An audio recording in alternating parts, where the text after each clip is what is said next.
अमूमन मेरे साथ बहुत सारे लोग अपनी अपनी प्रॉब्लम्स डिस्कस करते हैं, क्योंकि मैं बहुत सारे लोगों से बात करता हूँ। सब लोग अपनी अपनी फैमिली प्रॉब्लम्स को ज़्यादातर मेरे साथ शेयर करते हैं। तो आज जो मैं बात कहना चाह रहा हूँ या कहने जा रहा हूँ, इसके मायने सब अपनी अपनी समझ से निकाल सकते हैं। कुछ लोगों के लिए ये बात सही है, हो सकता है कुछ लोगों को ये मेरी बात सही ना लगे, पर मुझे लगा इस बारे में बात करनी चाहिए।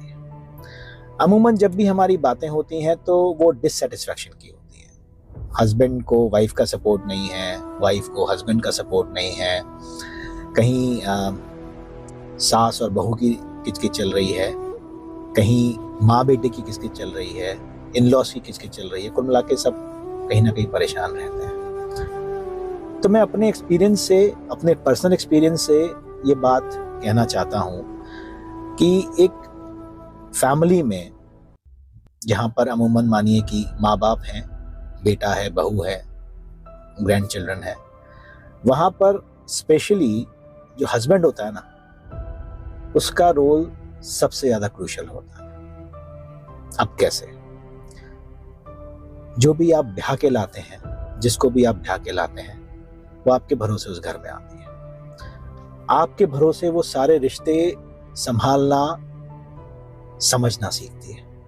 उसे नहीं पता होता कि आपके घर का कल्चर क्या है, आपके घर में किसका स्वभाव क्या है। धीरे धीरे वो समझती है।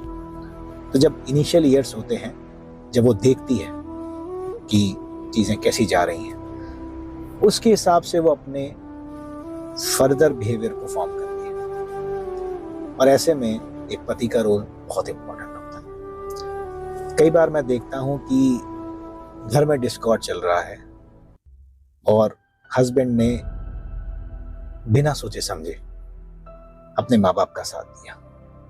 मैं ये नहीं कह रहा हूं कि माँ बाप का साथ नहीं देना चाहिए, बिल्कुल देना चाहिए, पर एक बात और है, क्या पत्नी का साथ नहीं देना चाहिए? क्या उसके लॉजिक को नहीं समझना चाहिए? आप पत्नी को सारा सपोर्ट दें, पर अगर ऐसे विवाद में अगर आप उसको बिल्कुल अकेले छोड़ देते हैं तो वो डिस्कॉर्ड बढ़ता जाएगा।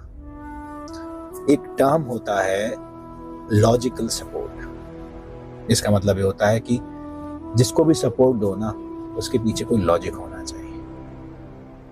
तो मैं ये नहीं कह रहा कि आप अपने माँ बाप को सपोर्ट मत करिए, जरूरी है, आप उनके बेटे हैं, आप उनकी संतान हैं, पर कोई और भी आपके भरोसे आया हुआ है, उसको भी वो ड्यू इज्जत आपको देनी पड़ेगी। क्योंकि जितने साल आपने अपने माँ बाप के साथ काटे उस इंसान के बिना, उससे ज्यादा साल अब आपको उस इंसान के साथ काटना। तो आप उसको एकदम अकेला कैसे छोड़ सकते हैं? और ये मेरा पर्सनल एक्सपीरियंस है कि अगर आपने अपनी वाइफ को पूरा इमोशनल सपोर्ट दिया है और if you have stood out for her, आपके माँ बाप को कभी कोई दिक्कत नहीं होती। दिक्कत तब होती है जब कोई ना कोई बात ऐसी होती है और बीवी आपसे सपोर्ट चाहती है पर आप उसको सपोर्ट देते नहीं है, वहां से कड़वाहट पैदा होती है। खैर, मैं सबकी बात नहीं कर रहा, एक्सेप्शंस आर ऑलवेज देयर, कुछ लोगों का स्वभाव होता होगा ऐसा, पर अमूमन 90-95% केसेस में जहां बीवी को वो सपोर्ट नहीं मिला जो उसको मिलना चाहिए था, सारे विवाद की जड़ बन जाती है। तो बहुत इंपॉर्टेंट है हस्बैंड का रोल, पति का रोल। आपकी बीवी को गाली देने का हक किसी को भी नहीं है, और ना आपके माँ बाप को है। बच्चों की माँ बाप बड़े होते हैं तो कुछ ना कुछ बोल देते हैं, पर उसकी भी मर्यादा होनी चाहिए, किस मर्यादा में वो शब्द कहे गए। अगर आप भी किसी बेटी के बाप हैं तो जब आपकी बेटी इसके पूरे प्रोसेस से गुजरेगी तब शायद आपको समझ आएगा, पर तब तक बहुत देर हो चुकी है। तो कोशिश करिए कि लॉजिकल सपोर्ट दें, जो सही है उसको सपोर्ट दें। और एक सिंपल सा फंडा है,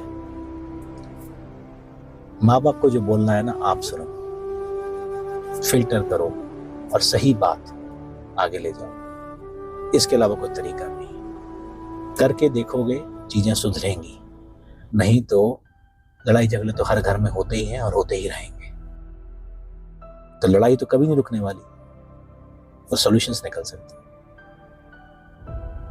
support your wife, give her emotional support, क्योंकि वो आपके भरोसे आई है।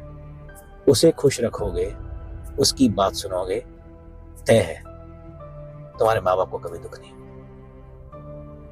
बहुत बहुत धन्यवाद सुनने के लिए। नमस्कार, जय हिंद।